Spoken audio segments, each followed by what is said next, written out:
There are those that just want to be left alone, and those that just won't leave them alone. Which one are you? The Ernest Hancock Show.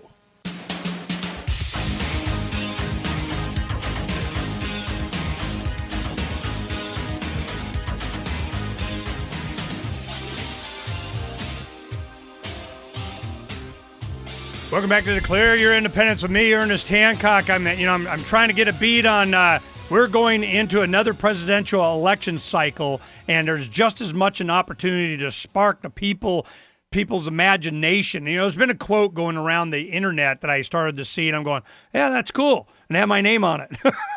And I go, wow, you know, and I kind of remember saying that, and it got picked up and put in whatever, and it went like this: if you want to control the future, you have to control the imagination of the next generation so that they can't even imagine something different. And that's what's going on. We have to take this next generation and at least inspire them, as many of us were with the space race and technology and innovation and Pong, video games, whatever. Something to inspire the imagination of something that can be different other than just killing aliens and, laying waste to squads of whatever and game of fill in the blank. And I'm going, if we can, inspire them, it's all over. Because that's all it takes, is just desiring something different instead of another livestock management tool in the form of whatever new livestock management government we're going to do. Well, the Libertarian movement has been very effective in doing that, and we have the Libertarian Party. And there's going to be someone, something, or nothing is going to represent this libertarian philosophy. Last time, it was a Republican, okay? So now we're looking in 2012 that there's an opportunity for a libertarian candidate to be able to have this kind of inspiration. One of those potentials is Lee Wrights. Now, I've known Lee for a long time, and I know his heart's in the right place. But I'm kind of like, okay, Lee, inspire me, man. How are we going to do this? Well, see, that's it. I'm not running for president so I can do something, Ernie. I'm running for president so I can undo a lot of things that don't need to be done. And that's the key to making all of this happen. We need to start paring back, start stopping all the crazy things that we're doing, particularly economically. Look at the money we spend. And even if you took out all the pork, removed everything, every senator, every House of Representative, pork, constituent, needing, whatever. Take it all out. And your grandchildren will still be going into debt because of Social Security, because of the military, because of Medicare. Those three things right there are breaking us. And, having all these wars all over everywhere ain't helping none. Those things are expensive. And what are we accomplishing? I can't see that we're accomplishing very much except making people angry.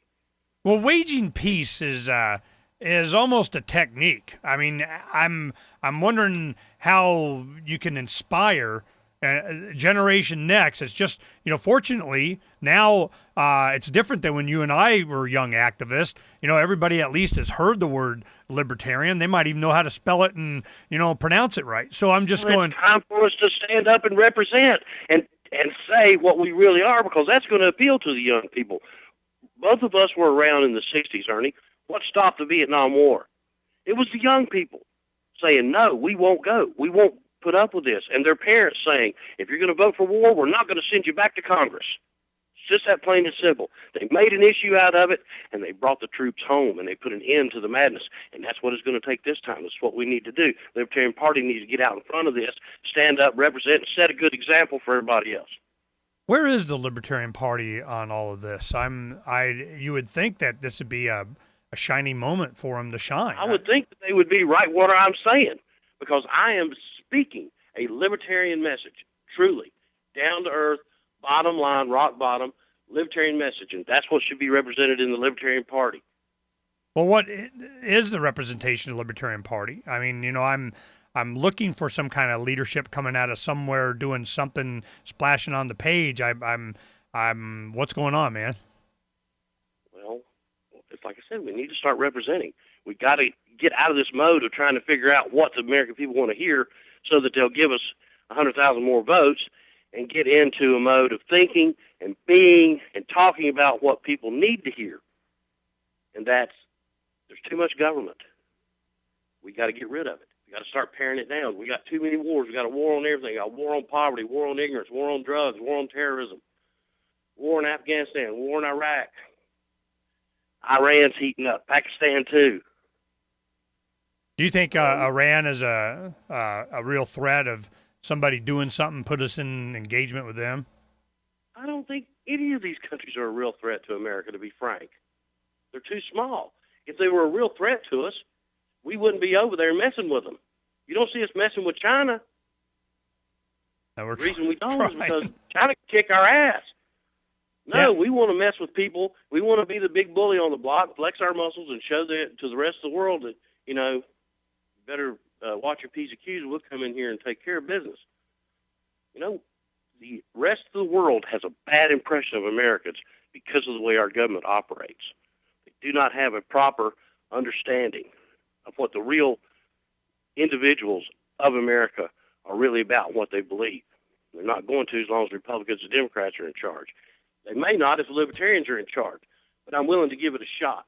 Well, what is it you think that the majority of the people believe? I mean, what is it that we're advocating? Here as Americans, they'll do polls and they'll say, oh, most of the people kind of side with the Egyptian people without having any clue what they're really saying or what they want or what they're advocating. It's just, we're so uneducated. I'm wondering. Well, exactly right. That's why we need to bring it all back to this educating at a level of letting people know and understand about this self-ownership that you've been talking about for 2 days now. I mean, one of the biggest challenges the founding fathers of this country faced was making the people understand the value in being free. They had never known it. People in America have never known anything about being free. They think they do, but they've been told what to do, how to do it, and when to do it ever since they were born.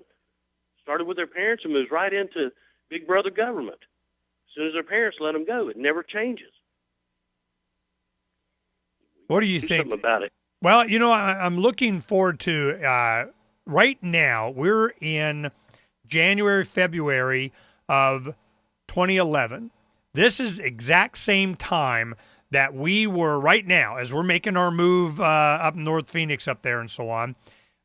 This was when we were starting the first Ron Paul Levolution workshop.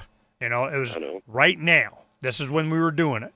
And by the end of this month, February, we had already started producing signs. So I'm going, okay, so this is when that exploded across America. So it's time for the starting pistol.